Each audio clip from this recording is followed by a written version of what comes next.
Hi guys, this is Tablet-News.com and I'm here with a special device. It's been a while, I know, and this is the Huawei MatePad Paper. It's both an e-ink, e-book reader and also a tablet.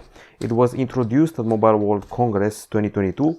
I was there for a quick hands-on and I'm here for an unboxing and a presentation of the device, which I've been using for the past few days. Okay, so here we go. First of all, the good news is that Huawei is bundling a Folio cover, which is both elegant and useful to protect the device's screen. Now, the price tag is, you probably know this already, 500 euros, and this is the device. The first impression is that it is lighter than expected, even if you know the measurements. I'm talking about a very low weight of just 360 grams. It's got this format here, which involves the left area, which has a larger bezel so you can properly hold the device. Right now it's powered off. It has the top power button here, which also doubles as a fingerprint scanner. Now I'm powering on the device and now it's on. It runs on HarmonyOS 2.0 and let's see what's inside the box. Okay, so first things first, box number one. We have this stylus here, the Huawei M pencil, which also comes with two replacement tips and is able to attach to the right side in order to charge properly and connect to the device. Okay, so this is the pen. If you've seen a Huawei tablet before, you know exactly what to expect from the Huawei M pencil. 4096 levels of pressure and 26 millisecond latency. Also in the box, we have a bunch of manuals and useful info here. One of the extra tips for the pen, the other one just in case, and a cable which goes from USB-C to USB-A. I know what you're thinking, why would I want to spend more than $500 on an ebook reader? Well, it's actually more than that. It allows you to run applications, do some web browsing, and it has some, I would say, shockingly good speakers, believe it or not.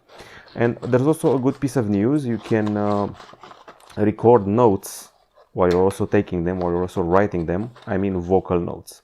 Okay, and finally, we got this thingy here, the charger, which is a 22.5 watt unit. You can see it here, Huawei Supercharge. It's got an USB-A connector, and it should be able to juice up the, I almost said phone, the tablet quite fast. In about 100 minutes, it gets from 0 to 100%. There's also a quick charge. 5 minutes of charging equals about 2 hours of reading, which is actually not half bad.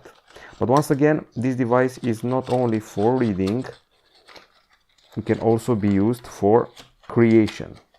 Okay, so with the unboxing out of the way, I think it's time to turn our attention to the other box.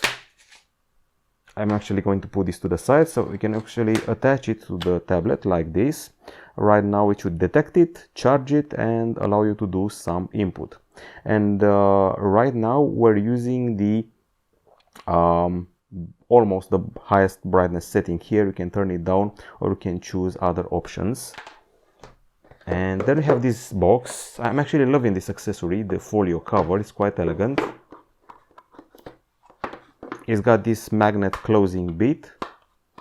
It's basically like a sort of notebook cover or something like that. That's what it imitates. And let's see how it's able to hook up to the, well, tablet. Okay, so I'm guessing you're going to put it like this, possibly remove the stylus. Okay, close it like this and you're done. Now it's protecting the whole device, the back and the front. Keep in mind it doesn't have IP certification, so don't take it to the beach. It's prone to damage because of the sand and the water.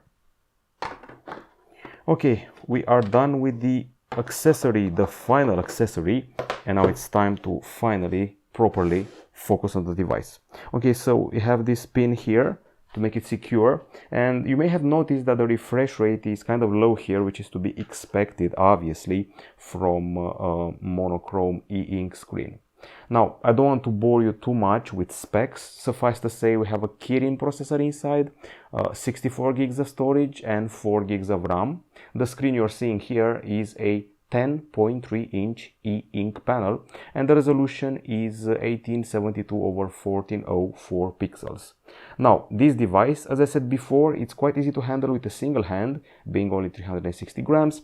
It measures 6.65 millimeters in thickness, which is also quite reasonable. The back side is made of a special plastic which imitates leather, which can also be said about the Folio cover, which has faux leather. This is the black version of the device, and I noticed that we have large speakers here, microphones, and the power button with the embedded fingerprint scanner. At the bottom we have the other speaker, USB-C port. On this side, nothing out of the ordinary. And on this side we have the volume buttons, and that's about it. Now, an interesting thing about the volume buttons is that you can actually use them to, well, flick among pages. As I said before, you have to be patient. Not everything moves as fast as you want it to move, so be patient with the refresh rate. Okay, so let's try that thing I mentioned before, meaning pressing the volume buttons to move around the pages. Apparently there is a limitation here, so I can only read parts of the book, like these initial parts. Huawei is supposed to be offering about 2 million titles in its bookstore, which is quite impressive. However, availability ranges from region to region. That's something you should remember. Now, aside from that, aside from the book reading, and by the way, they also have audiobooks, you should probably know that you can use APKs here, even though it's not Android but HarmonyOS. You can even go ahead and install your own Amazon App Store via an APK. Okay, so let's actually make use of the stylus. So if you go here in the note-taking area, you can start writing on the screens like, I know my handwriting is horrible, but it can be converted properly by the application into digital text. This is an interesting device written in a hurry. You can also use fountain pen, ball pen, pencil, marker, various colors, bold, mild, or fine. You can also attach pictures if you want to. You can also dictate. The weather was fine that day, and it was a very pleasant location to start at, and you can combine your written notes and your recorded notes, which is good during class time. And of course you can also use a keyboard if you want to. I'm talking about this virtual keyboard here, just so you know. And you can delete what you're writing. You can do all the things you may be able to do on a regular tablet with Office installed. As you can see, I'm using gestures to navigate around here, and you have once again notes. This is the email, this is the calendar, this is the bookshelf where you have the books you have read so far or you have attached to your favorite reading area.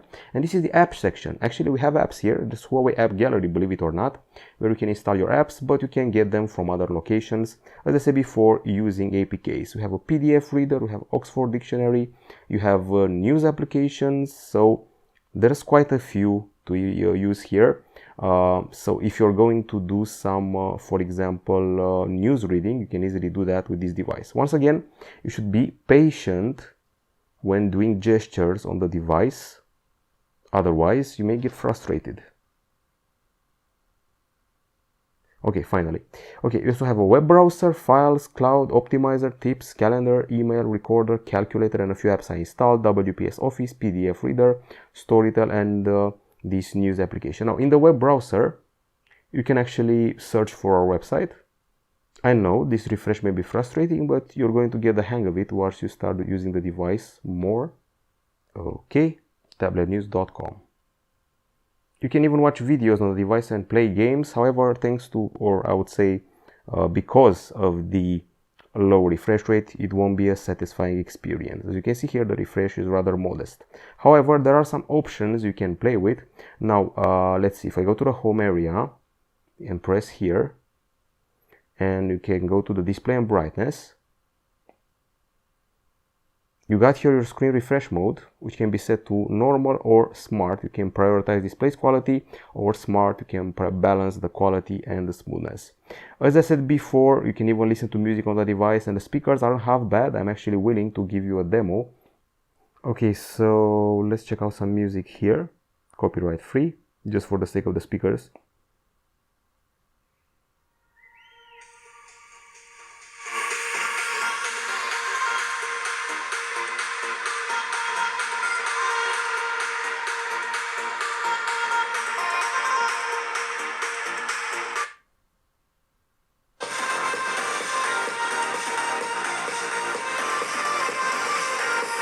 Okay, so this is actually quite solid. It's above my expectations and I've played with it before.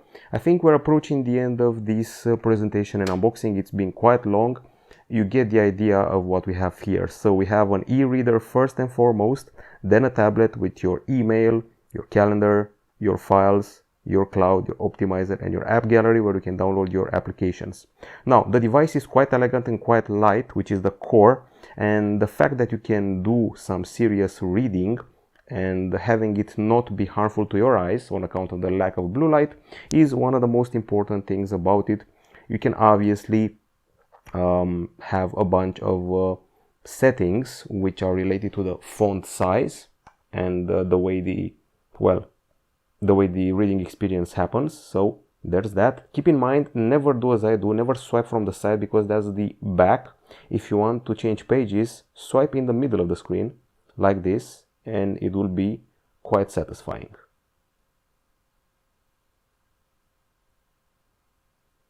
Okay, so a satisfying reading experience, that's what you get, and some extras related to tablets. However, on a monochrome screen with a lower refresh rate, 500 euros is a bit steep. And then there are the Amazon tablets which are more affordable. However, this one bundles a pen, bundles a folio cover and offers some welcome extras, and if you can play around with some APKs as I said before and install even Amazon Kindle and get even more books on it. The choice is yours. The main thing about it is that it's a light device and it doesn't tire your eyes. This has been it from Tablet-News.com, the presentation of Huawei MatePad Paper. Goodbye.